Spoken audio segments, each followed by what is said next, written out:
वन्दे महापुरुषते चरणारविन्दम् गुरुर्प्रेमप्रदायेन सर्वत्र समदर्शिनि नारायणसुताय च श्रीमन्नरोहरये नमः। जगतां सुगतौ कौरमम मङ्गलमतगति मां सर्वस्व पदाम्बुजो नानामदलमोहनो दिग्बोधवृन्दारण्यकल्पद्रुमादौ श्रीमद्रत्नागारशून्यशनस्तु श्रीमद्रथश्रीगोविन्दतीर्थो तिष्ठादिशोमानस्मरामि। श्रीमान रसरसारंभि वंशवदतस्थितौ कर्षानुगुरुशरणं गोपी गोपीनाथस्योस्तुतौ लोकं करोति भजालनपौर्णं गयते गिरिं यात्कृपातमहं वन्दे परमानन्दमाधवम्। तप्तो काञ्चन गौराङ्गी वृन्दावनेश्वरी वृषभानुसुते नमामि हरिप्रिये। महाभावस्वरूपातं कृष्णप्रियामणिवशी प्रेममुक्तिप्रदे देवी राधिका तं नमाम्यहम्। वन्दे नन्दभृतस्थिरन्पादरसं यशानुभुरि कथागीतं पुराणते भुवनत्रयम्। नमो धर्माय महते नमो कृष्णाय वेदसे ब्रह्मणेभ्यो नमस्कृत्य धर्माणस्य सनातनम्। नारायणं नमस्कृत्य नरं चैव नरोत्तमम्।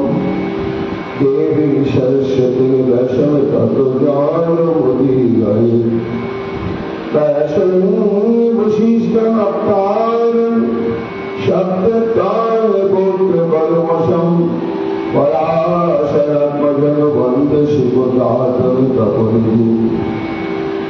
व्यासाय विष्णुरूपाय व्यासरूपाय विष्णवे नमो ब्रह्मविद्याय वसिष्ठाय नमो नमः। तब वेदशास्त्रपरिनिष्ठित शुद्ध बुद्धि चर्माम्बरं शुभमणिन्द्रमण्डलगरुण्यं दृश्यद्विषं कनककुपिङ्गजटाकलापं व्यासगुणमामि शिरोषतिलकमुनिनाम्।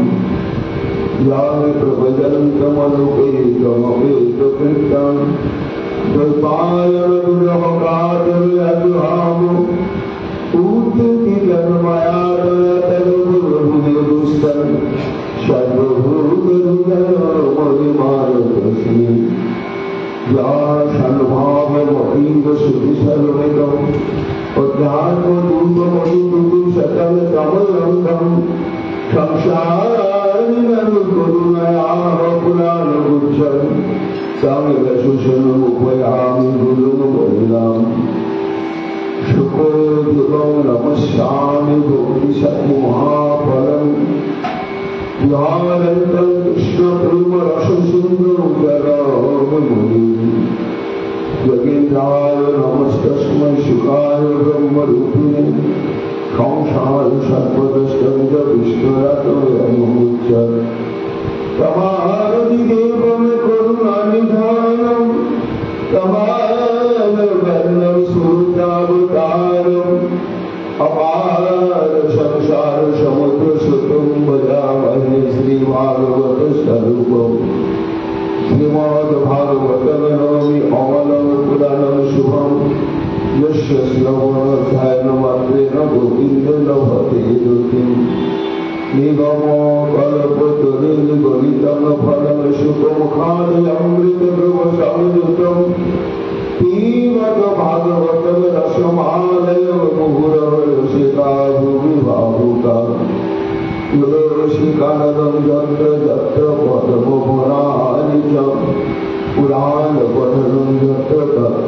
निहितोरि तत्र वैव गंगा यमुना च सिन्धु गोदावरी तत्र सरस्वती च सर्वाणि तीर्थानि वसन्ति तत्र यत्रापि उदारपथः प्रसंगो वक्षाकल्पतरुभ्यश्च कृपा सिन्धुभ्येव च पतितानां पावनेभ्यो वैष्णवेभ्यो नमो नमो। जय रूप सनातन भक्त रघुनाथ श्री गोपाल भक्त दास रघुनाथ भक्ति हरि बंदी छाई गोसाई चरण जहाँ हईते विघ्ननाश वैष्णव जय गौर भक्तवृंद गौर जगत प्राण सबे मिलते हो मोरे निताय गौर भक्तिदान निताय गौर हरि बोल निताय गौर हरि बोल निताय गौर हरि बोल जय जय निताय गौर हरि बोल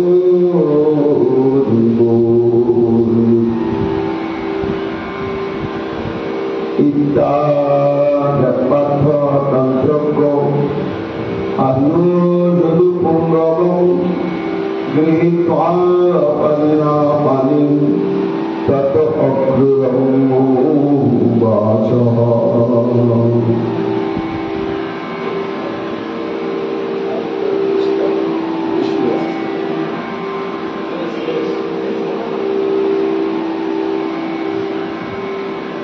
सर्ववेदांत सार सर्वपुराण चक्रवर्ती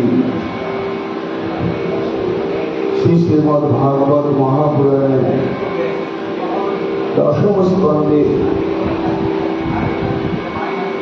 सत्य संकल्प सुखदेव गोस्वामी पाद महाराज परीक्षित के बोलছেন हे महाराज ওই দেখো বিদ্যা ব্যাপার্য তন্ত্রজ্ঞ আয়ু যদুপুঙ্গব যদুপুঙ্গব যদুকুলের বিশিষ্ট ব্যক্তি হচ্ছে অক্রু। সেই অক্রুকে নিকটে ডেকে আহ্বান করে বিদ্যা ব্যাপার্য অসুর বর্গের অনুচর বর্গকে বিশেষ আদেশ প্রদান পূর্বক তত্ত্বজ্ঞ রাজনৈতিক অংশ অক্রুরের হাত দুটো নিজের হাতের মধ্যে নিয়ে অত্যন্ত প্রীতির সঙ্গে বলছেন। সকলেই বলছেন মহারাজ শ্রীমদ্ ভাগবতে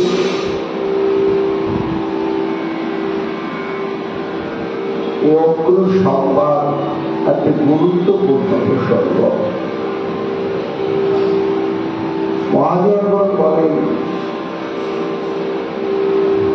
যে নববিধা ভক্তি সম্বন্ধে চৈতন্য মহাপ্রভু আদেশ নির্দেশ করলেন।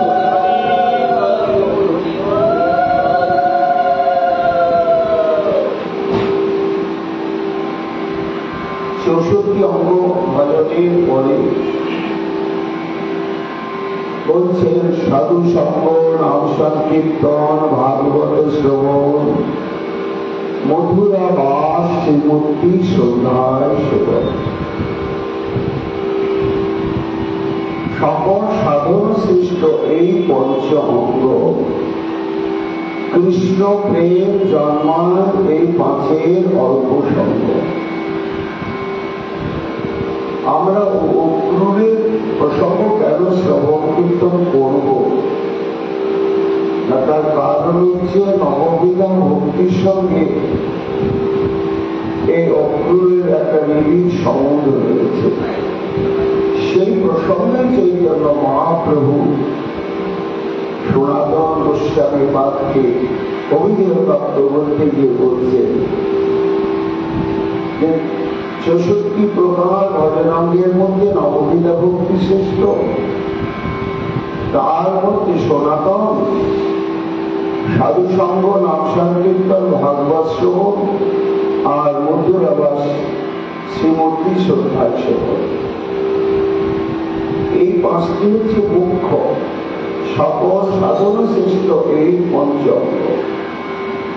কৃষ্ণ প্রেম জন্মায় এই পাঁচের অল্প সঙ্গ। এই মুখ্য যে পঞ্চবিধ ভজনের নিয়মের কথা চৈতন্য মহাপ্রভু বললেন, শ্রদ্ধার সঙ্গে যদি যে কোনো একটি অঙ্গকে প্রাধান্য দিয়ে তার সঙ্গে সংযুক্ত হয়ে অকপট চিত্তে নিরন্তর অনুশীলন করা যায়, তাহলে তাকে অনায়াসে প্রেমভক্তি লাভ করা যায়। সনাতন গোস্বামী বলছে, প্রভু আচ্ছা পঞ্চাঙ্গ সাধনা যদি কারো পক্ষে অসম্ভব হয়, তখন তার উত্তরে চৈতন্য মহাপ্রভু বললেন, এক অঙ্গ সাধে কেহ সাধে বহু অঙ্গ, নিষ্ঠা হইলে উপজয়ে প্রেমের তরঙ্গ। সনাতন এই পঞ্চাঙ্গ ভজন ক্রিয়ার মধ্যেও যদি কেউ যে কোনো একটি অঙ্গকেই তার মুখ্য ভজনের প্রকরণে গ্রহণ করে সেটাকেই যদি অনুশীলন করতে থাকে,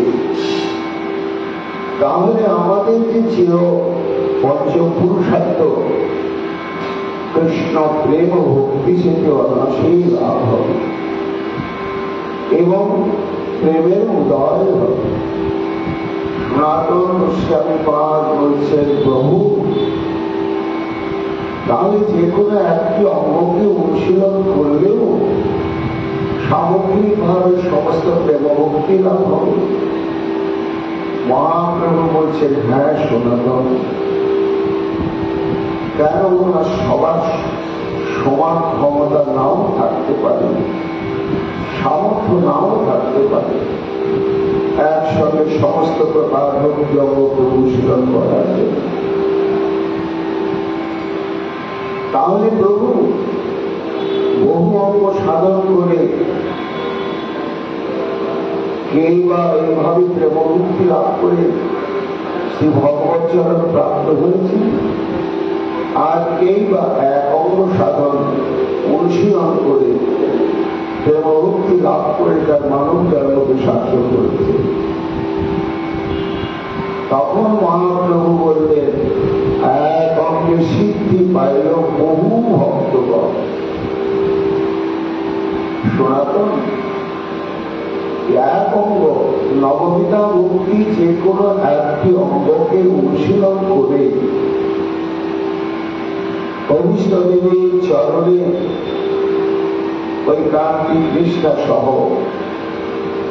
দুর্লভ প্রেমভক্তি লাভ করেছেন বহুজন। এক অঙ্গে সিদ্ধি পাইল বহু ভক্তগণ, অম্বরীশ আদি ভক্তের বহু অঙ্গ সাধন। আর তুমি যদি যাতে যাতে বহু অঙ্গ সাধন করে আবার প্রেমভক্তি লাভ করলেন তারা, না অম্বরীশ মহারাজ অম্বরীশ একসঙ্গে বহু অঙ্গকে নিয়ে তিনি ভজন করতেন। সবই মন কৃষ্ণ পদার হৃদয়ের বচাংশী বৈকুণ্ঠ গুণ বর্ণনে করো হরির মন্দির মার্চনাদিষু শ্রুতি চকারচ্যুত সৎপথোদয়। অন্তরেন্দ্রিয় মন, এই মনকে সর্বক্ষণ শ্রী গোবিন্দের চরণার দিকে নিবিষ্ট করে রেখেছিলেন। আর বচাংশী বৈকুণ্ঠ গুণানুবর্ণনে, এই মনকে কৃষ্ণ পদারবিন্দে সংলগ্ন করে রাখা মানে হচ্ছে স্মরণানুভব। আবার বচাংশী বৈকুণ্ঠ গুণানুবর্ণনে, এটা হচ্ছে কীর্তনাঙ্গ ভক্তি।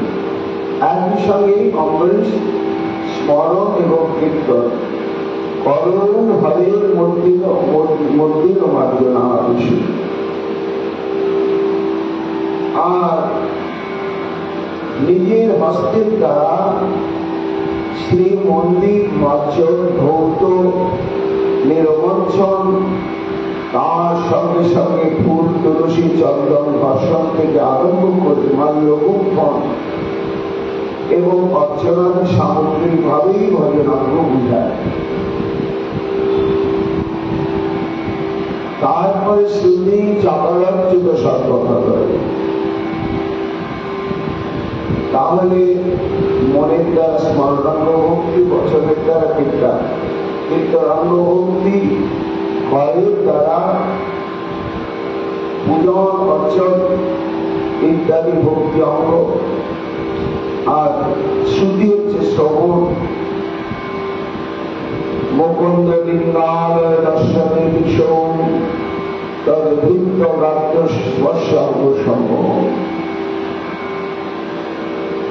শ্রী গোবিন্দের মনোহর বিগ্রহ মাধুর্য আস্বাদনের জন্য আর গোবিন্দের চরণে সমর্পিত চিত্ত যে সমস্ত নিষ্কিঞ্চন পরম রসিক বৈষ্ণব মহৎগণ রয়েছেন, তাদের দর্শনেই তার নয়ন ইন্দ্রিয়কে নিযুক্ত করে রেখেছিলেন। তার বৃন্দ গাত্র স্পর্শে অঙ্গ সংগম। মহারাজ অম্বরীশের যে চর্মাঙ্গ স্পর্শেন্দ্রিয়, তাকে সাধুগণের অঙ্গ স্পর্শ চরণ স্পর্শের দ্বারাই তিনি অনুশীলন করতেন ভজনাঙ্গ। জ্ঞানম চতর পাদ সরল সরল, তার নাসিকা এবং ঘ্রাণ শক্তিকে কিভাবে নিযুক্ত করে রেখেছিলেন? শ্রী গোবিন্দের চরণে সুগন্ধি কুসুম চন্দন মাখিয়ে নিবেদন করতেন। তা ফুলের তো নিজস্ব গন্ধ রয়েছে, চন্দনের গন্ধ রয়েছে, সেটা সুগন্ধই বটে, যা নাসিকায় প্রবেশ করলে মানুষের জীবনে সাত্বিক ভাবে রূপায়ণ হয়। কিন্তু সে আমাদের চির পরিচিত গন্ধযুক্ত চন্দন এবং কুসুমের গন্ধ যখন গোবিন্দের চরণে কুসুমটি নিবেদন হয়ে গেল, তখন ওই গোবিন্দের চরণে আমার নিজস্ব গন্ধ আছে। সেই গন্ধটি তখন ওই কুসুম চন্দনাদিতে সঞ্চারিত হয়ে এক অদ্ভুত সৌগন্ধের সৃষ্টি করে। একটু অনুভবের বিষয়। অন্তরে শুদ্ধ প্রেমভক্তি উদয় হলে ঠাকুরের চরণে যে গোলাপ ফুল দিলাম, প্রসাদে গোলাপ ফুলটা যখন আবার আমি ধ্যান গ্রহণ করব, তখন হুবহু পূর্বের গোলাপ ফুলের ঘ্রাণ পাওয়া যাবে না, তার সঙ্গে আরো অদ্ভুত অদ্ভুত গন্ধ তার সঙ্গে মিশ্রিত হয়ে গেছে, সেটি স্পষ্ট অনুভব হবে। তাই ধ্যানঞ্চন পাদ সরল সৌরভে শ্রীমৎ তুলস্যা রসদান তদর্থী পদ হরি ক্ষেত্র পদান সর্পণ। তার চরণকে নিযুক্ত করে রেখেছিলেন সৎসঙ্গে যাওয়ার জন্য। যেখানে সাধু মহন্তগণ নিরন্তর ভাগবতী কথা দিন রাত নিরবচ্ছিন্ন ভাবে শ্রবণ কীর্তন আনন্দে বিভোর হয়ে আছে, সেইখানে যাওয়ার জন্য তার গমন শক্তি সম্পন্ন চরণকে নিযুক্ত করে রেখেছিলেন। শির ঋষিকেশ পদাভিবন্দনে, তার মস্তককে ঋষিকেশ শ্রী গোবিন্দের চরণে অভিবাদন বা প্রণামের জন্য নিযুক্ত করে রেখেছিলেন। কামচ দাসে নত কামকাময়। তার শরীরের যে কাম শক্তি সেটি ভগবত সেবাকেই নিযুক্ত করে রেখেছে। তাই মহাপ্রভু বলছেন সনাতন এই বহু অঙ্গ সাধন করে সিদ্ধি লাভ করলেন অম্বরীশ বা অম্বরীশের মতো অনেক ভক্তরা। আর এক অঙ্গে ভজন করে সিদ্ধি লাভ করলেন কারা? নাসি বিষ্ণু শ্রবণে পরিকৃত অভঙ্গর মহিলা সঙ্গী কীর্তনে প্রহ্লাদ স্মরণে কদম বিভজনে লক্ষ্মী প্রিয় পূজনে অক্রুশ কদমে মঙ্গলে কবিপতি দাস্য অত শব্দে অর্জুন সর্বাত্ম নিবেদনে বলির অভূত কৃষ্ণাম নিবেশাম পরাম। এই এক অঙ্গ তার বহু অঙ্গ সাধন করলেন না, তাতেই দুর্লভ প্রেমভক্তি লাভ করলেন এবং শ্রী গোবিন্দের চরণ প্রাপ্ত হলেন। তারা হচ্ছে শ্রী বিষ্ণু শ্রবণে পরিকৃত। মহাপ্রভু সনাতন গোস্বামী পাত্রী বলছে দেখো এক অঙ্গ সাধন করে কারা সিদ্ধি লাভ করলো এবং সার্থক হলো। তাদের মধ্যে হচ্ছে মহারাজ পরীক্ষিত।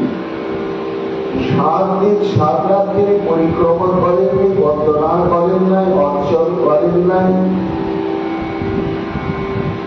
জপ করেন নাই, নিরন্তর শুধু শ্রবণ করেছেন। তাই শ্রবণের দ্বারাই তিনি প্রেম ভক্তি লাভ করলেন এবং দেহান্তে গোবিন্দ চরণ প্রাপ্ত হলেন। বৈয়াসুকি কীর্তনে অভাব। মহাপ্রভু বলেন বৈয়াসুকি শ্রী সুখদেব গোস্বামী পাদ, তার ভজন ছিল ভাগবত কথা কীর্তন। আর তিনি জপ করতেন না, ধ্যান করতেন না, স্মরণ করতেন না, অর্চন করতেন না, বন্দন করতেন না। তার এক অঙ্গ সাধন হচ্ছে গোবিন্দের লীলা কথা প্রবচন করা। তাতেই তিনি সিদ্ধি লাভ করলেন। প্রহ্লাদ স্মরণে। আর রক্তদান প্রহ্লাদ তার মুখ্য ভজনাঙ্গ হচ্ছে স্মরণাঙ্গ। এই স্মরণাঙ্গ ভক্তি এক অঙ্গ ভক্তিকে অবলম্বন করেছিলেন প্রহ্লাদ। অর্চন বন্দন দাস্য পারসেবনাদি করেন নাই। নিরন্তর স্মরণের দ্বারাই তিনি প্রেমভক্তি লাভ করলেন এবং অভিষ্ট জনকে চিরকালের জন্য প্রাপ্ত হলেন। সদঙ্গে ভজনে লক্ষ্মী। আর বৈকুণ্ঠেশ্বরী লক্ষ্মী দেবী তিনি ভগবান বিষ্ণুর চরণ সেবায় তার ভজন ছিল, আর অন্য কোন ভজনঙ্গ তিনি অনুশীলন করেন না। পৃথু পূজনে মহারাজ পৃথু 16 উপচারে পুজোর দ্বারা তিনি স্বয়ং ভগবানকে পরিতুষ্ট করেছিলেন এবং দুর্লভ সৌভাগ্য প্রাপ্ত হয়েছিল। অগ্রুস্তদবি বন্ধন। এই যে মহারাজ পরীক্ষিতকে সুখদেব গোস্বামী পাদ অগ্রুরের প্রসঙ্গ বলতে চলেছে, সে সম্পর্কে চৈতন্য মহাপ্রভু বলছে যে সনাতন এই যে অগ্রু ভগবত পরিকর অগ্রু, তার মুখ্য ভজন ছিল অভিবন্দন। তা অভিবন্দন ভজনাঙ্গ কাকে বলা হয় না? অভিবন্দন বা বন্দন শব্দের দুটি অনুবাদ। একটি হচ্ছে নিরন্তর প্রণাম করা, আর প্রশস্তি বা যশকীর্তি স্তুতি করা, তাকে অভিবন্দন বলা হয়। তা অগ্রুর অন্য কোন ভজন অঙ্গ অনুশীলন করেন না, কেবলমাত্র অগ্রুর স্তদভিবন্দনে গোপীপতি দাস্যত শব্দ অর্জুন সর্বাত্ম নিবেদনে বলে রঘুর খ্রিস্টাব্দের সাতবার। আর হনুমান হচ্ছে দাসী, সখ্যে অর্জুন, আর সর্বাত্ম নিবেদনের উচ্চার খ্রিস্টাব্দ হচ্ছে মহারাজ বলি।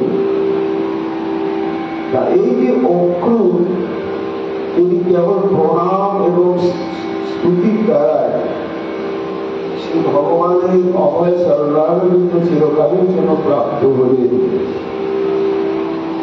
সেই প্রসঙ্গে ভাগবতে যা বলা হয়েছে সুখদেব গোস্বামী প্রাণ তাই বলছে। একের পর এক অংশ তার অনুচর অসুর বৃন্দকে পাঠাচ্ছেন বৃন্দাবনে কৃষ্ণকে নিধন করবার জন্য। কিন্তু কৃষ্ণকে নিধন করা দূরের কথা, তারাই নিহত হয়ে যাচ্ছে, উদ্ধার হয়ে যাচ্ছে। এক সময়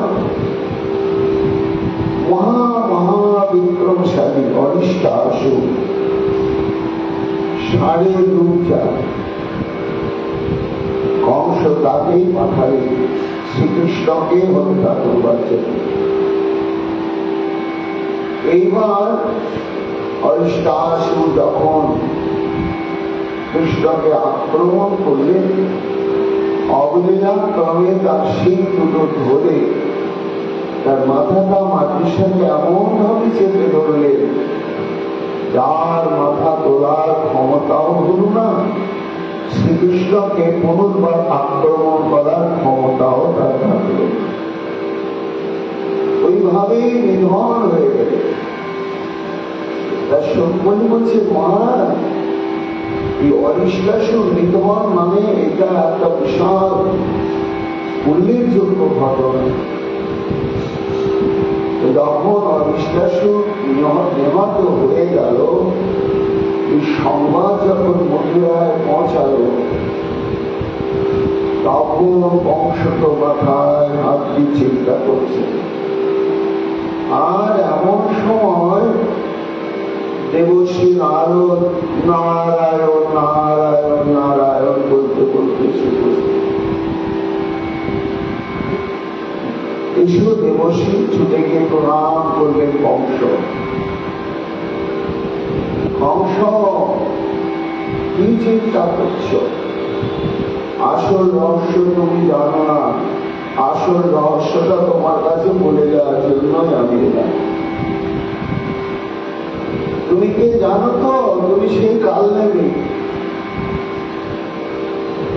যার বিষ্ণুর হস্তে তুমি নিহত হয়ে প্রতিজ্ঞা করেছিলে তুমি তাকে হত্যা করবে। সে কথা তুমি ভুলে গিয়েছ।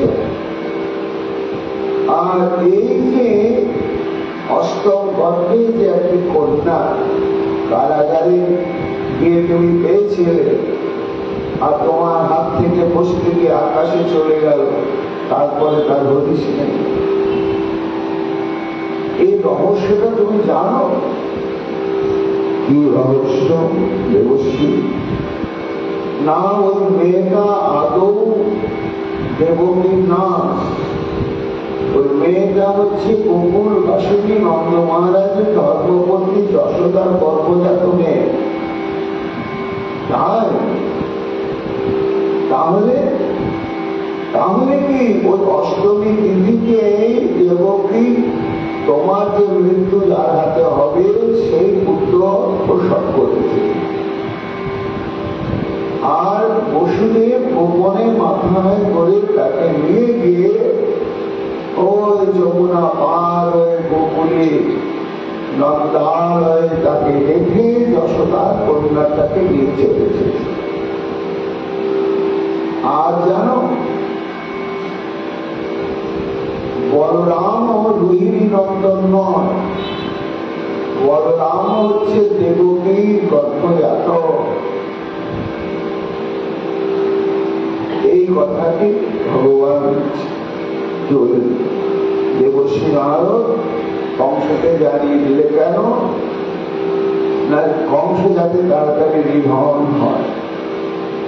এই সংবাদ পাওয়া মাত্রই কংস তো একেবারে ভীষণভাবে ক্রুদ্ধ হয়ে গেল, পরিষ্কার হয়ে গেল।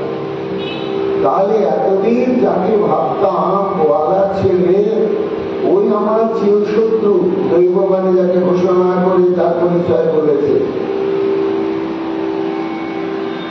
কিন্তু অরিষ্টাসুরের মতন সমগ্র পৃথিবী ধ্বংসকারী শক্তি যার, সেও তাকে কিছুই করতে পারবে না।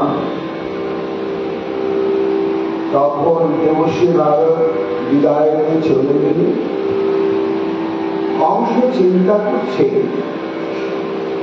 আর একজন আছে অরিষ্টাসুরের চাইতেও মহাশক্তিশালী, তাকেই পাঠায়। সে হচ্ছে কেশী দত্ত।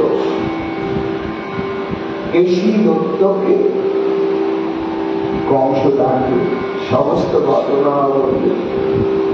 কেশী তো পক্ষে আস্ফালন করে বলছে, কোন চিন্তাই নেই মহারাজ, এতদিন তুমি আমাকে বলো কেন, কোন চিন্তা নাই, আজকেই আমি নিধন করব। কেশীকে পাঠিয়ে দিলেন বৃন্দাবনে কৃষ্ণ বলরামকে নিধন করবার জন্য। শোকমণি বলছে, মহারাজ কেশী দানবকে পাঠিয়ে যাওয়ার পরে কংসের চিত্তে ছবিগুলো ভাসছে একে একে, কেউ পার পায়নি। অগাসুর, বকাসুর, জেনাবত্ত, প্রলম্বাসুর, অরিষ্টাসুর। কাজে এই কেশীর ভাগ্যে যে কি হবে কে জানে। যদি আমার প্রাণহন্তাকে শেষ করে দিল তাহলে তো আমার ভাগ্য ভালো, আর যদি না পারে, কাজে কেশী দানবকে পাঠিয়ে দেওয়ার পরে কংস তখন মনে মনে সিদ্ধান্ত নিল, যদি না পারে তাহলে আমি বিকল্প উপায়টা এখন থেকে ব্যবস্থা করে দেয়।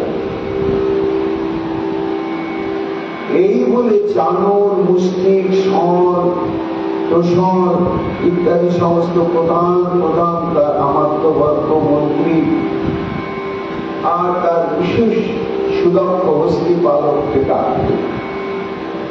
এগিয়ে বললে, শোনো, তোমাদের সঙ্গে আমার একটা কথা আছে। এই যে জানো পরপর একের পর এক অসুর যাদের হাতে নিহত হচ্ছে, সে কৃষ্ণ এবং বলরাম এরা বৃন্দাবনে নন্দ মহারাজের পুত্রের পরিচয় দিয়ে বাস করছে। কিন্তু হে আমাত্যগণ, কারণ এরাই হচ্ছে সেই যে দেবকে বিবাহের লগ্নে যে দৈববাণী বলে দিয়েছিল, অষ্টম গর্ভ জাত সন্তানের হাতে আমার মৃত্যু হবে। তাই দুই বালকই হচ্ছে আমার মৃত্যুর কারণ। তারা বলছে, মহারাজ তাহলে আমাদের কর্তব্য, শোনো তোমাদের কর্তব্য, যদি কেশী দানব তাদেরকে হত্যা করতে গিয়ে নিজেই নিহত হয়ে যায়, তাহলে বিকল্প ব্যবস্থাটা এখন থেকেই আমি তোমাদেরকে করে রাখতে বলছি। কি করতে হবে মহারাজ? আমার ইচ্ছা মল্ল বিরাট ছলে তাদেরকে এখানে আমন্ত্রণ করে নিয়ে এসে তাদেরকে হত্যা করা হবে। কিভাবে সেটা বলে দিচ্ছি। বিশাল একটি বিশিষ্ট দর্শক মঞ্চ তৈরি করতে হবে, যাতে চারিদিক থেকে লক্ষ লক্ষ নরনারী বসে বসে এই মণ্ডপ ক্রীড়ার দর্শন করতে পারে। এমন ভাবে নির্মাণ করতে হবে সেখানে মথুরাবাসী এবং সাম্রাজ্যবাসী প্রজাবৃন্দ সবার উপস্থিত থাকে। সেইখানে তাদেরকে আমন্ত্রণ করা হবে।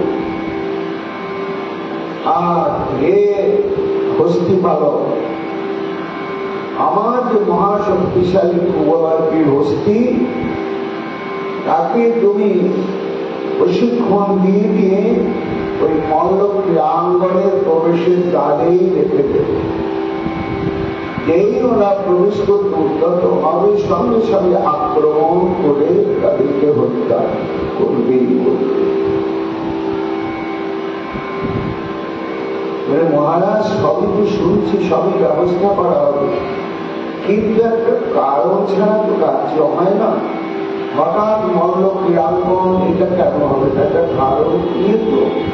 হ্যাঁ, কারণটা এই যে চতুর্দশী তিথি আসছে, আরম্ভতাঙ্গ জাগস্য চতুর্দশ্যাম যথাবিধি বিশেষত্ব পশুর মেতান ভূত রাজায় বিদুষে। এই চতুর্দশী তিথিকে আমাদের পূর্বপুরুষ থেকে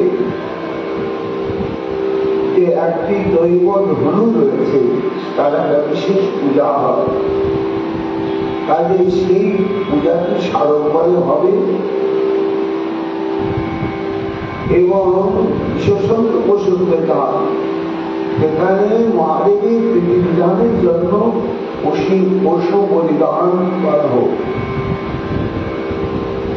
এইভাবে ব্যবস্থা করি। যে ধনু চোখের উপলক্ষে ক্রীড়াঙ্গনটা হবে, আর সেইখানে যদি কেশী দানব তাদেরকে হত্যা করতে না পারে, তাহলে তাদেরকে আমন্ত্রণ করে এনে এইখানে তাদেরকে নিধন করা হয়। এই সবটা কংস একেবারে মনে মনে থেকে ভাবলেন যে কৃষ্ণ বলরামকে যেখানে আনা হবে, যে আমন্ত্রণ জানাতে যাবে। অনেক চিন্তা করে দেখলেন একমাত্র তার ভগ্নিপতি হচ্ছে অক্রূর। এই অক্রূরকে না শাস্তি রয়েছে। এই অক্রূর হচ্ছে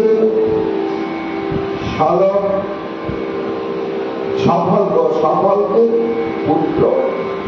সফলকের একটি অলৌকিক শক্তি ছিল, যেখানে তিনি বসবাস করবেন সেখানে কোনো ব্যাধি পীড়া হবে না, অকাল মৃত্যু হবে না এবং সময় মতো বর্ষণ হবে।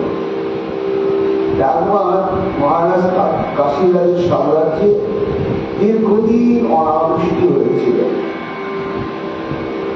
তখন সফলকে নিয়ে যাওয়ার পরে বৃষ্টি হয়েছিল এবং প্রজাগণের প্রাণ শান্তি লাভ করেছিল। তখন কাশীরাজ তার কন্যা গান্ধীর সঙ্গে সফলকে বিবাহ প্রদান করেন এবং তাদের গর্ভেই এই অক্রূরের জন্ম। আর পরবর্তীকালে উগ্রসেনের কন্যার সঙ্গে অক্রূরের বিবাহ হয়। অক্রূর জন্ম থেকেই হরিভক্ত, সত্যবাদী, সংযত ইন্দ্রিয়, ভগবত বিশ্বাসী। এখন স্থির করলেন যে এই অক্রূরকেই পাঠাতে হবে। আর অক্রূরকে সংবাদ দিয়ে আনলেন। তাকে ঘর থেকে আনতে হলো না, কেন? আগের দিন রাত্রিবেলায় অক্রূর মথুরায় এসেছে। কেন? আগের দিন রাত্রিবেলা ছিল দশমী তিথি, আর তারপরের দিন হচ্ছে একাদশী তিথি। একাদশী তিথি ভগবত ধাম মথুরা। মথুরা সর্বতীর্থের মধ্যে সেরা তীর্থ। এই জন্য হরিবাসর তিথিতে তিনি এই মথুরাতে অবস্থান করে শ্রী হরি স্মরণ মনন কীর্তনাদি করবেন। এরকম নয়বার সংকল্প নিয়ে শ্বশুর বাড়িতে এসেছেন। তিনি সব কিছু জানেন না। এবার কংসের সঙ্গে তো দেখা দেখি হল। এইবার কংস তো এই সমস্ত কিছু হাত পেতে সংবাদ বাহক রূপে অক্রূরকে স্থির করে সঙ্গে ডাকে ভূ দানবতে মন্ত্র মাতৃত রাজ্যস্তত্ত্ব হিততম বিদ্যতে ভৈরবিষ্ণে। হে অক্রু,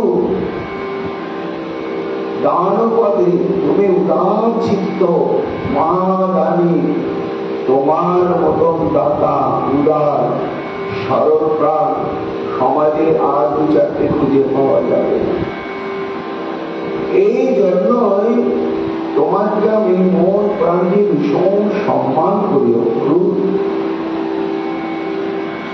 তা তোমাকে আজকে আমি একটু বিশেষ প্রয়োজনে একটা কাজে নিযুক্ত করতে চাইছি। তুমি আমার আপনজন, নিশ্চয় তুমি আমার হিত কামনা করো। আর তাছাড়া বিদ্যতে ভোজ বৃষ্টি, ভোজ বংশ আর বৃষ্টি বংশ, এই ভোজ বংশ বৃষ্টি বংশ এসব বংশগুলো এসছে থেকে তার চন্দ্র বংশের পরম্পরা ক্রমে হয়তো কোন বংশে ভোজ নামক কৃষ্ণ ভক্তের জন্ম হয়েছে। এইবার পরবর্তীতে সেই বংশের পরম্পরাটাই ভোজ বংশ হয়ে গেছে। আবার কোন বংশ পরম্পরায় বৃষ্টি নামক কোন কৃষ্ণ ভক্ত রাজা এসেছেন, সে রাজার পরম্পরা ক্রমে তারা হল বৃষ্টি বংশ। আবার চন্দ্র বংশের রাজা হচ্ছেন যদু। যেহেতু যদু শৈশব থেকে তার মন প্রাণ আত্মা গোবিন্দের চরণে নিবেদন করে রেখেছিলেন, সেই জন্য যদু বংশের থেকে যদু বংশেরই একটা শাখা সৃষ্টি হয়ে গেল।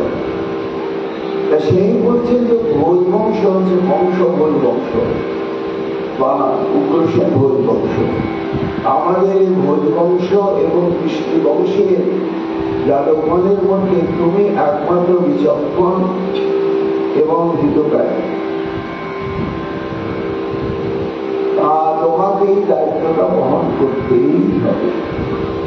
অতস্তমাশ্রিত সম্য কার্য গৌরব সাধনম যতেন্দ্র বিষ্ণুমাশ্রিত সাত্য মধ্যম মদবিভূ। সৌম্যনি বলছেন বংশ তো শাস্ত্রজ্ঞও বটে, আবার বুদ্ধিমানও বটে। বলছেন এই সৌম্য শোন, যেমন দেবতাগণ বিপদে পড়লেই ছুটে গিয়ে বিষ্ণুর শরণাগত হয়, আর এই বিষ্ণুর আশ্রয়েই তারা প্রতিবারই অসুর বিনাশ করে আবার তারা জয় প্রাপ্ত হয়। যেমন দেবতাগণ বিষ্ণুর সহায়তায় জয় প্রাপ্ত হয়, সেই রকম আমিও তোমার সহযোগিতায় আমি জয়প্রাপ্ত হতে চাইছি। এই জন্য আমি তোমাকে স্থির করেছি। গচ্ছ নন্দ প্রযোগতত্ত্ব সুতবান অনবদুর্ভবে আশাতে দাবি হানেন রথে নানয় মাচির। সৌম্যনি বলছে যেখানে অগ্নের সঙ্গে কথোপকথন হচ্ছে, তার সামনে একটা অতীব সুন্দর ঝকঝকে চকচকে নানা প্রকার স্বর্ণ অলঙ্কারে বিভূষিত একটা নূতন রথ আগে থেকে প্রস্তুত করা আছে। এখন অগ্নি বলছে মহারাজ তাহলে আমাকে কি করতে হবে? তোমাকে ওই বৃন্দাবনে নন্দ ব্রজে যেতে হবে। সেখানে আনন্দে অর্থাৎ নন্দের ছেলে নয়, এই বসুদেবের পুত্র সেখানে অবস্থান করছে। তাই যে নতুন চকচকে রথটা দেখছ, এই রথটা নিয়ে যাও, এই রথে করে তাদেরকে আনবে। কেন জানো না? এই রথের চাকচিক্য দেখলে তারা একটু আকৃষ্ট হবে, আনন্দ পাবে। এই রথটা তাদের চিত্ত বিনোদনমূলক হবে। এই জন্য এই রথটা নিয়ে এই রথে বলি তুমি তাদেরকে আনবে। সব্বরে বলছেন মহারাজ এটা যোগমায় যেমন ব্যবস্থা করে দিয়ে, কেন পাপী বংশ যে রথে নিরন্তর যাতায়াত করে সেই পাপী ব্যবহৃত রথটি ভগবানের সেবায় লাগুক, এটি যেন যোগমায় চান।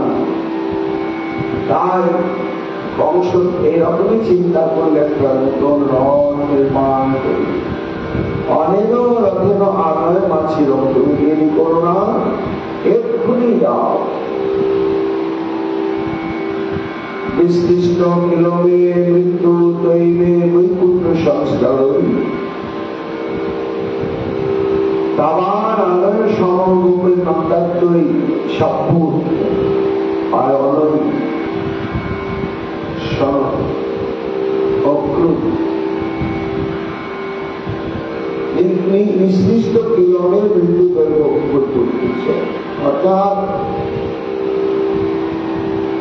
এই বিষ্ণুর আশ্রিত যে সমস্ত দেবতাগণ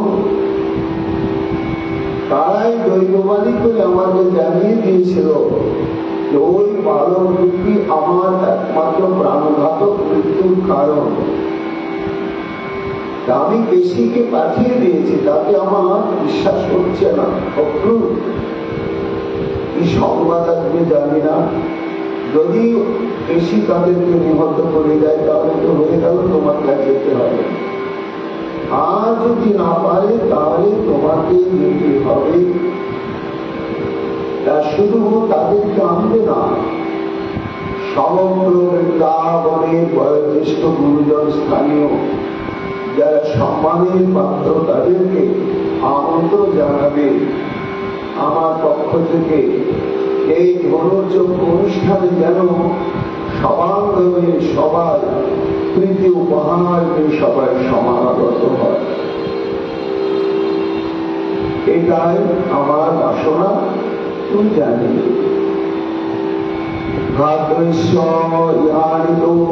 কালকল্পেন অস্থিরা যদি মৃত্যু তত মল্লের ঘাত বিদ্যুৎ সকলই বলছে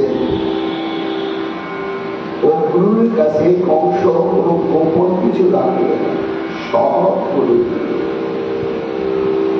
অগ্রু বলছেন মহারাজ তাদেরকে এখানে কি উদ্দেশ্যে আনা? বলে এখানে যদি বেশি না পারে তাহলে এইখানে আমি তাদেরকে হত্যা করব। কিভাবে হত্যা করবেন? না কাল কল্পেন অস্থি না, এই যে আমার ভয়ঙ্কর মহাশক্তিশালী অস্থি রয়েছে কুবলয় পীঠ, এই কুবলয় পীঠকে দিয়েই আমি ওদেরকে হত্যা করবই করব। মহারাজ এত এত দানবগণ দিয়ে তারাই হরিবোল হয়ে গেছে, আর তোমার কুবলয় পীঠ হস্তিনী কি হবে কে জানে। তাও যদি না পারে তাহলে মল্লর ঘাতই বদ্ধতম হয়। আমাদের চানুর আর মুষ্টি বিশ্ববিখ্যাত যে মহাশক্তিশালী যে মল্লযোদ্ধা আছে, তাদের এক একটা মুষ্টি আঘাতে মানে হচ্ছে বজ্রাঘাত, ইন্দ্রের বজ্রাঘাতের মতো। কাজে চানুর মুষ্টিকে দিয়েই আমি বধ করব।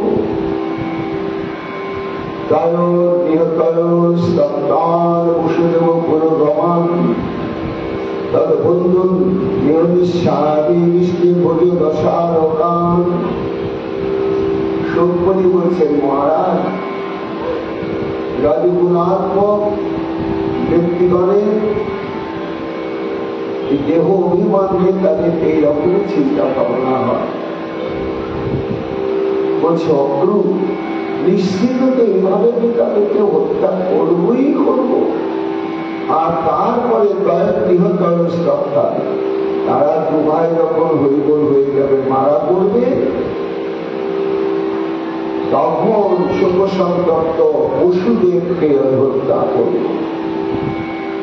তার সঙ্গে সঙ্গে তার যত আত্মীয় স্বজন বৃন্দ রয়েছে এবং ওই বংশ দশ বংশ যত সব বন্ধু বান্ধব রয়েছে তাদেরকে আমি পথ করব। শুনছে পাঠ করে কি করবো জানো? উগ্রসেন বিতরণ স্থবির রাজকাবুকম। এই পুরো উগ্রসেন আমার বাবা হলে কি হবে? এখনো সিংহাসন লোক ছাড়তে পারবে, সিংহাসনটা দখল করে রেখেছে। তা এই রাজ্য ক্ষমতালোভী আমার বাবা বার্ধক্য দশায় এখন রাজ্য পরিচালনা একেবারে অযোগ্য, তারপরে তার বুদ্ধি এখন ভ্রান্ত, তো আঁকড়ে রেখেছে। আমি আর এটা মেনে নিতে পারবো না। তাকে তবে ভ্রাতরণ দেব কংস, তার ভাই দেব, তাকেও আমি হত্যা করব। তাহলে কি হবে জানো? কি হবে? তাদের সেই সাময়িক মিত্র ভূমিত্রী নষ্ট কণ্ঠকা, গোটা পৃথিবী আমার নিষ্কণ্ঠ হয়ে যাবে। আর কোন আমার চলার পথে বাধা থাকবে না। তখন আমি কি করবো? অগ্র বলছে, এই হংস ঠিক আছে, তুমি তাদের হত্যা করে নিষ্কণ্ঠ হলে, কিন্তু তাদের তো পক্ষপাতী আরো গোটা পৃথিবীতে বহু রাজা, শক্তিশালী রাজা আছে বলে তাদের জন্য আমি চিন্তা করি না, তাদের জন্য ব্যবস্থা করে রেখেছি। কি ব্যবস্থা? যারা অসন্ত মমগুরু বিবিধ দরিদ্র শাখা,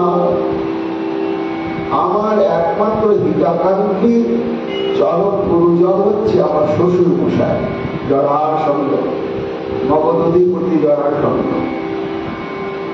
সে তো মহাপরাক্রমশালী, তার প্রথম যোদ্ধা আর বড়শালী এই পৃথিবীর বুকে দ্বিতীয়। সে আমার গুরুজন হিতাকাঙ্ক্ষী, আমার সহায়। তৃতীয় হচ্ছে আমার অত্যন্ত হিতাকাঙ্ক্ষী সখা দিলীপ, দিলীপ নামক এক ভয়ঙ্কর শক্তিশালী পাষণ্ড বানর। এছাড়া সম্বরাসুর, নরকাসুর, বানাসুর তো আমার আছেই। এরা আমার বন্ধুস্থানীয় হিতাকাঙ্ক্ষী অগ্রু। এই পশুদের, তারপরে পিতা আমার উগ্রসেন এবং এদেরকে হত্যা করার পরে যদি বাইরে থেকে আক্রমণ আসে, তখন আমার এই বন্ধুস্থানীয় রাজন্যবর্গকে দিয়ে আমি সব কাঁটা তুলে দেব। একেবারে আমি কোনো কাঁটায় আর পথে রাখবো না।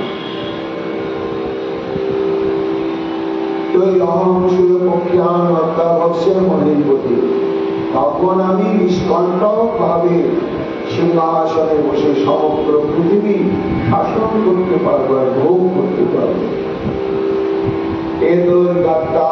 শীঘ্রম রামকৃষ্ণ বিবাহ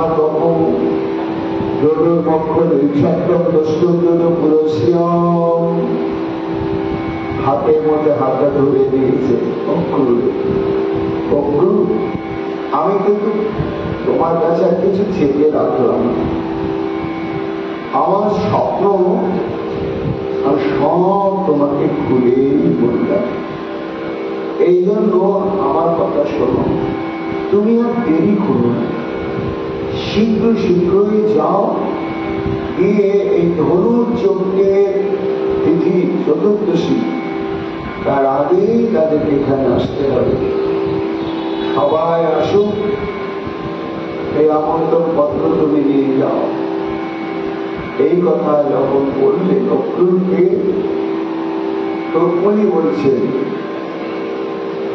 অক্রুর তুমি অপেক্ষা চিন্তা করছে যে মানুষ তো হাজার কৌশল, হাজার যুক্তি, হাজার চিন্তা ভাবনা উপায় অবলম্বন করে, কিন্তু ভাগ্যে যেটা থাকে সেটাই হয়।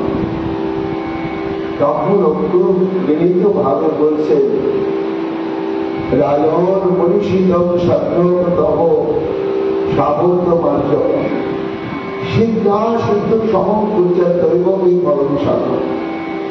আমি একটা কথা বলবো, মনে কিছু করবেন না তো? না না, এই যে আত্মরক্ষার জন্য আপনি যেভাবে ষড়যন্ত্রটা করেছেন উত্তম, কোন জায়গায় ফাঁক নেই। কিন্তু কথা হচ্ছে যে মানুষের উপায়েও দৈব বলে একটি বস্তু আছে। সেই দৈব যদি অনুকূল না হয় তাহলে কিন্তু প্রতিকূল ফল চলে আসবে। এই জন্য এই অংশ প্রতিকূল অনুকূল দুরকম ফলের জন্য মন্দ প্রস্তুত করে রাখা উচিত। এটা বোঝাবার চেষ্টা করলে কংসকে, আর মনে মনে ভাবলে যে কে কাকে হত্যা করবে এবারে দেখা যাবে। মনে রাখান করুচ্চৈ চরৈব হতান অতি যুদ্ধতে হর্ষ সুখান তথা পথ করবি। কেন না, মানুষের কর্মের অধিকার রয়েছে, কিন্তু কর্মের ফলে কোনো মানুষের অধিকার নেই। যার জন্য কোনো কর্ম করতে গেলে প্রত্যাশাবিহীন ভাবে যদি কর্ম করা যায় তাহলে তাকে আঘাত করতে হয়। আর প্রত্যাশা নিয়ে যদি কর্ম করতে শুরু করে, ফলটা যদি বিপরীত হয় তখন তার মানসিক ভারসাম্য থাকে। তাই মনোরতন করুচ্চ চরণ দৈব হতান। মানুষ নিজের কামনা বাসনাকে পূরণ করবার জন্য নানা প্রচেষ্টা করে, নানা স্বপ্ন দেখে, এবং পরিণাম কি হয় না, যে স্বপ্নটা দেখলো সেটা যদি বাস্তবায়িত হয়ে গেল তখন আনন্দে উঠছে পড়ে, আর যদি বিপরীত হয়ে যায় তখন তার দুঃখের কষ্টের সীমা থাকে না। কংস এই হচ্ছে জগতের বিচার। সেই জন্য আজ্ঞান কর্মবিদ, আমি তো আদেশ পালন অবশ্যই এর আগেও করেছি আর আমি এখনো করছি, এই বলে বললেন কংসকে। বলার পরে চিন্তা করলেন মনে মনে, আমাকে এক্ষুনি যেতে বললেন, কিন্তু আজকে তো একাদশী তিথি, একাদশী তিথিতে আমি মথুরা ধাম ত্যাগ করে যাব। আগামীকাল অতিপ্রত্যুষে আমি ভগবানের চরণ স্মরণ করে যাত্রা করব। এই জন্য সুকমণি বলছেন, মহারাজ অক্রূর একাদশী তিথিতে মথুরায় অবস্থান করলেন এবং রাত্রে গভীরভাবে তার কর্তব্য চিন্তাও করলেন, যেটা কি আমার উচিত হচ্ছে? আমি ছেড়ে শুনে ভগবানকে আমন্ত্রণ করতে যাচ্ছি, তাকে হত্যা করা হবে। ভাবছেন, আচ্ছা এটা যদি আমার উচিত না হয় তাহলে নিশ্চয় ভগবান আমাকে একটা পুরো সাড়া দেবেন, যার দ্বারা আমি ইঙ্গিত পাবো, তখন আমি কংসের সেইভাবে বুঝাতে পারবো। আর যদি ভগবান ইচ্ছাই হয়ে থাকে তাহলে আমার কোনো বাধা আসবে না, আমাকে বৃন্দাবনে যেতেই হবে। সুকমণি বলছে, মহারাজ তোমাকে ঘটনা পরম্পরাটা বলেছি। ঘটনা হচ্ছে এই যে একাদশী তিথিতে অক্রূর মথুরায় কিছু উদযাপনের জন্য আগমন করেছে, আর দ্বাদশীর দিনে ঋষি দানবকে মথুরায় বৃন্দাবনে পাঠালেন কংস। সেখানে গিয়ে যমুনার তীরে ঋষি ঘাটে ঋষি দানব উদ্ধার হয়ে গেল এবং দেবর্ষি নারদ আবার সেখানে গিয়ে আছে ভগবানের অনেক স্মৃতি করে ভাবি লীলার রুটিনটা জানিয়ে দিল। তোমাকে এরপরে তারপরে বলে বিদায় হয়ে গেলেন। কেশি রামা উদ্ধার হয়ে গেল পূর্বাহ্নে। আর ওই দিনই বিকালে আবার বোমা শুরু। সে গুহায় সমস্ত সকালকে নিয়ে লুকিয়ে রেখে দিয়েছিল। ভগবান ওই দিন বিকালে বোমাসুরকে উদ্ধার করলেন। আর দ্বাদশীর দিনে এইবার অক্রুর রওনা হয়ে শ্রীরাম লীলা হয়ে কংস ফাল্গুন কৃষ্ণ একাদশীর কৃত্যৈব মন্ত্রণাম কৃষ্ণ মন্ত্রম আদিশ্য প্রণয়তম বদ অক্রুর প্রস্থানম নারদস্তি অপরাহ্নে মম বদ অক্রুর অভিষদ। এইভাবে একই দিনে কৃষিদানব এবং বোমাসুর উদ্ধার হয়ে যাওয়ার পরে সন্ধ্যা বেলায় রওনা ধীরে ধীরে বৃন্দাবনে প্রবেশ করছে রথে। গচ্ছন্তি মহাভাগ ভগবত দীক্ষণে রক্তি পরাম উপগত এবং এত অচিন্তর। শোকমণি বলছেন মহারাজ এইখান থেকে আমাদের ভজনান্দের একটা শিক্ষণীয় বিষয় শুরু হচ্ছে। এই যে চিদানন্দময় ভূমি বৃন্দাবন, সে বৃন্দাবনে যেতে গেলে কিরকম মানসিকতা হওয়া দরকার। এই বৃন্দাবনে রওনা হওয়ার সঙ্গে সঙ্গে যদি মন সেইভাবে আবিষ্ট না হয় তাহলে বৃন্দাবনে গিয়ে ভগবত সাক্ষাৎকার লাভ হবে না। তো সেখানকার বাজার, গাছপালা, নদী নালা, কুণ্ড ইত্যাদি দর্শন হবে, কিন্তু সাক্ষাৎ ভগবত সাক্ষাৎকার লাভ হবে না। এই জন্য আমাদের সম্মুখে দৃষ্টান্ত হচ্ছে অক্রুর। ব্রজে যেতে গেলে কতখানি মনকে বৃন্দাবন উন্মুখী করতে হয় আর কত যত্ন অবলম্বন করতে হয়। গচ্ছন্তি মহাভাগ্যবান। সুকমণি বলছেন অক্রুর মহাভাগ্যবান কেন না, বৃন্দাবনে গমনের সৌভাগ্য প্রাপ্ত হচ্ছে। মানুষ যখন বৃন্দাবনে যাওয়ার জন্য মনস্থির করে তখনই তার চরম সৌভাগ্যের উদয় হয়ে যায়। আপ্লুত চিত্ত হয়ে রথে চলে ধীরে ধীরে যাচ্ছেন আর মনের মধ্যে উঠানোর কথা হচ্ছে যে আমার ভাগ্যে হবে কি ভগবত দর্শন। কিং মায়া চরিতম ভদ্রম কিং দত্তম পরমম তপ কিং বাধা পরহতে দত্তম দক্ষামাত্র কৃষকম। সুকমণি বলছে রথে চলে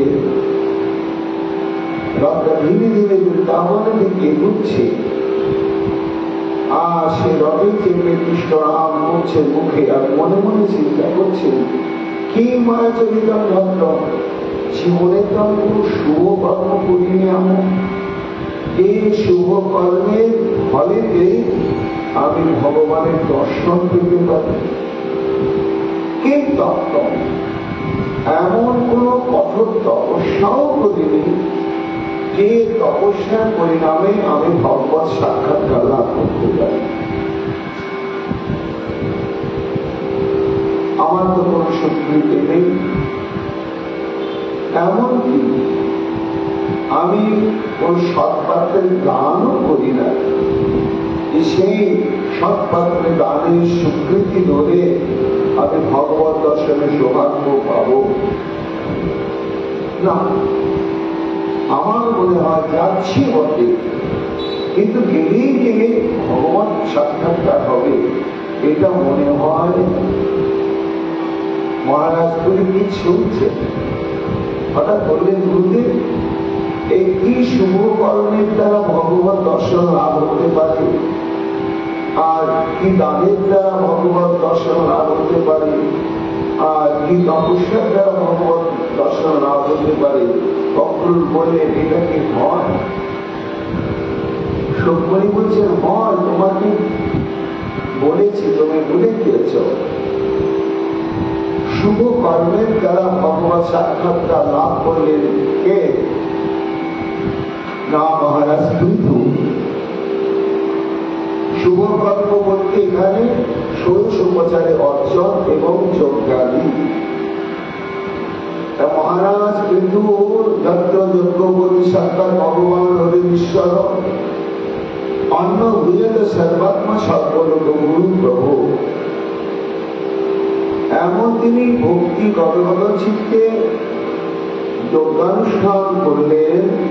সেই যজ্ঞে শুধু ভগবান বিষ্ণু একা না, অন্বিত ব্রহ্ম সহানুদয়। সেখানে স্বয়ং ব্রহ্মা, শ্রীমন মহাদেব, লোকপাল বৃন্দ সবাইকে নিয়ে সেই ভগবান দর্শন দিলেন মহারাজ বিষ্ণু।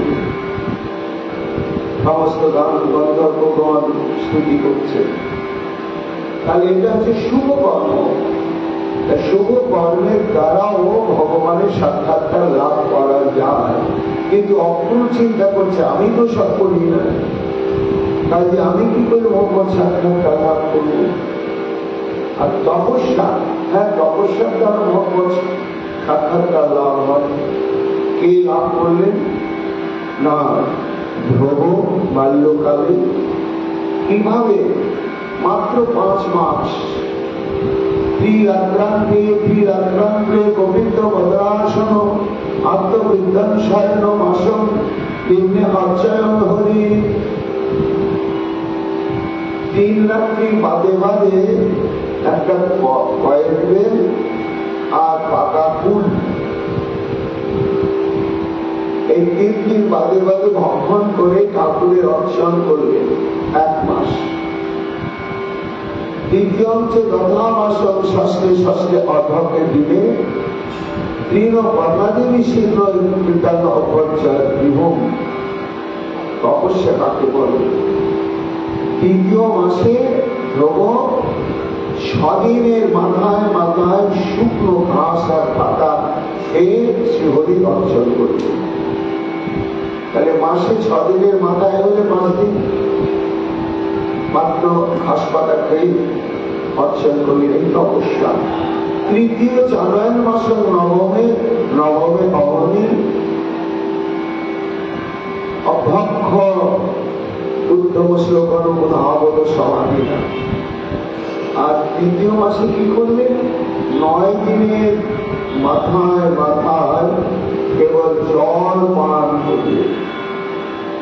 জল পান করে ঠাকুরের অর্চন এবং মন্ত্র জপ করলেন। চতুর্থ বই মাসম দ্বাদশে অগ্নি বায়ু ভক্ষিত শাসক ধ্যায় দেব আরাধন। আর চতুর্থ মাসে জল পানটা ত্যাগ করে 12 দিনের মাথায় মাথায় বায়ু পান করে ওই ওম নমো ভগবতী বাসুদেবায় এই মন্ত্র জপ আর অর্চন করে তপস্যা করলেন। পঞ্চমে বৈষ্ণব ব্রাহ্মী জিত শাসন নিপাতময় ধ্যান ব্রহ্মে পদেই কেন তস্তুস্থান চল। আর 5 মাসে তখন বায়ু পান ত্যাগ করে দিলেন। দিয়ে শ্বাস প্রশ্বাসকে বন্ধ করে এক পায়ের উপরে দাঁড়িয়ে একেবারে চিত্ত মনকে হরিচিন্তনে একাগ্র করে ঠিক একটা স্তম্ভের মতন স্থির হয়ে কঠোর তপস্যা করছিলেন। তা এইভাবে কি হলো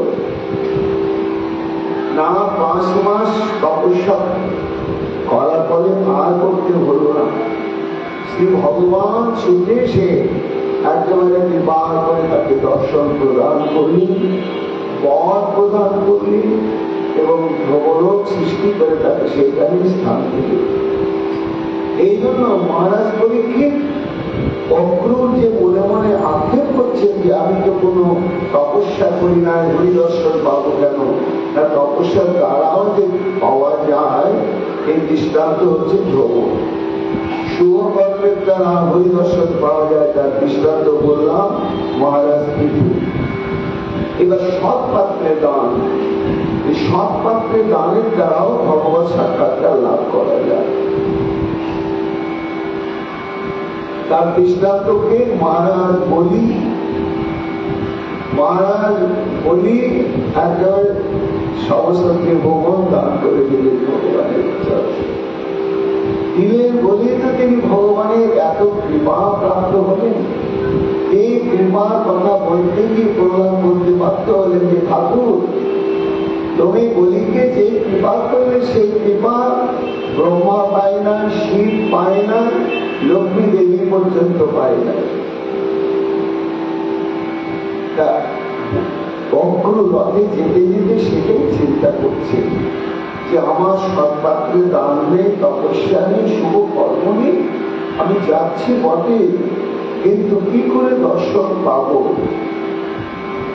আমার এই ভগবত দর্শন করতে যাওয়ার প্রচেষ্টাটা কেমন? নামময় তদ্দুর্লভম উত্তমশ্লোক দর্শনম বিষাদ মনোযথা ব্রহ্ম কীর্তন শূদ্র জন্ম। ব্রহ্ম কীর্তনম মানে হচ্ছে বেদ শ্রবণ বা বেদ পাঠ। সুপ্রাচীন কালে শূদ্র স্ত্রী এদের বেদ শ্রবণ এবং বেদ পাঠ নিষিদ্ধ ছিল। এখন অক্ষর এত দন্য যে দন্যে তিনি মনে মনে ভাবছেন যে শূদ্রের অযোগ্যতা হচ্ছে একটা শূদ্র, সে জাতিগত ভাবে আর মূর্খ। তেমনি যে শূদ্র বা মূর্খের বেদ পাঠের প্রচেষ্টা যেমন অবাস্তব, আমার তেমনি হরিদর্শন করতে যাওয়াটাও যেন অবাস্তব। মনের মধ্যে এসব জাল আবার ভাবছে না না সাদচ্যুত দর্শনম প্রিয়মান কালরত্যা কুচিত তরতি কষ্ট। আমি যতই অধম হই, যতই অযোগ্য হই না কেন, আমার সে হরিদর্শন লাভ হবেই হবেই হবে। নিজে নিজে বলছেন, আর একটা মন বলছেন অঙ্কুর কি করে তুমি বলছো? হঠাৎ তোমার যোগ্যতা নেই, কিছু নেই, বলে এটা দৈব, দৈব ক্রমে হতে পারে। কেমন দৈব? না গৃহ মহান কালরত্যা করছি তরতি কষ্ট নয়। একটা বর্ষা নদী তৎকাল করে বইছে, সেই নদীর মাঝখানে একটা বড় কাঠের টুকরো ভেসে যাচ্ছে। দেখে মনে হচ্ছে যে একেবারে অমর সমুদ্রেই চলে যাবে। ওমা 2-4 কিলোমিটার যেতে যেতে আস্তে আস্তে আস্তে আস্তে কুলে বেড়ে যায়। হয় ওদিকে কুলি লেগে গেল, না হয় এদিকে কুলি লেগে গেল। কি করে লাগলো এর উত্তর বলা যাবে। আগুনে ভেসে না গিয়ে একটা কুলে লেগে গেল।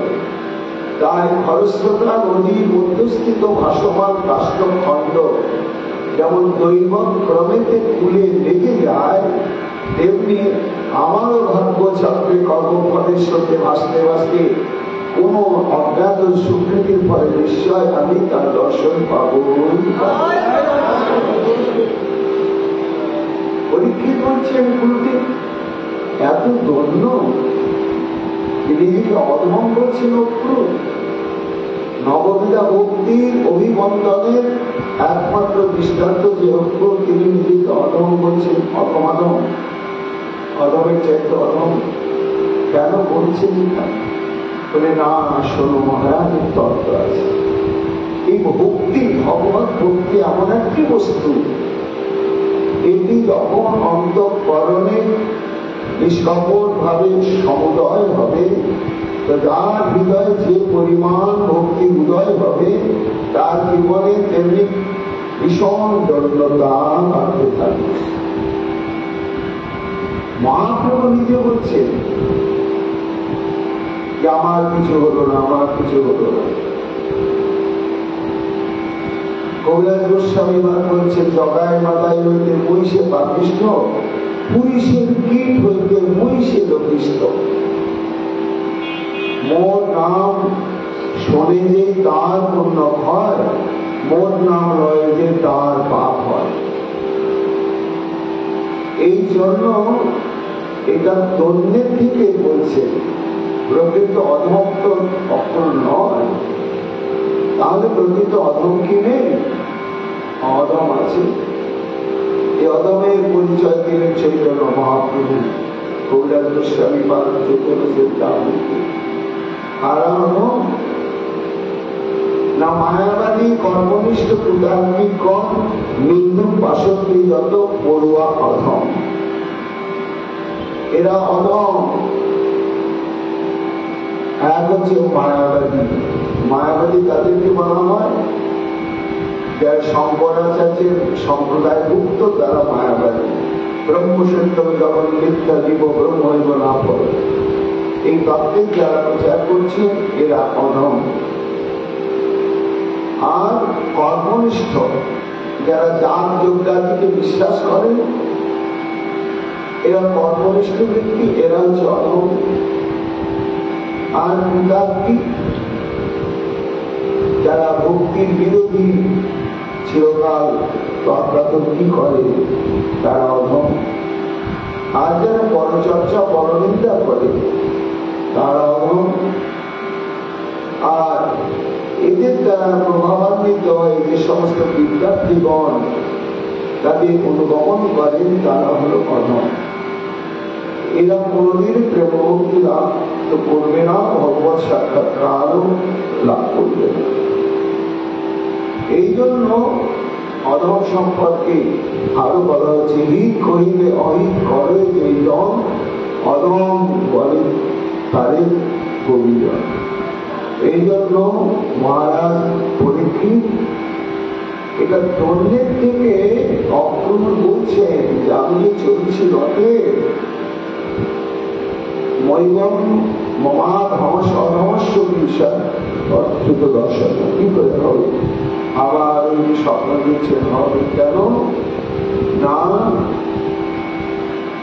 কোনো ভাবে কেহ তলে নদীর প্রভাব দেবে, সে কষ্ট লাগে তীরে লাগবেই লাগে। যত এইভাবে এগোচ্ছেন তত উৎকণ্ঠা বাড়ছে, আর কতক্ষণে যাব, কতক্ষণে যাব, কি রূপ দেখবো, তিনি কি বলবেন, আমি কি করবো, এইসব মনের মধ্যে উঠার কথা। আর অন্য কোনো চিন্তা নিতেই পারছেন না। এরপরে আর কি চিন্তা করলেন? মহাপ্রভুর কৃপায় আমরা আগামীকাল তার শ্রবণ কীর্তন করবো।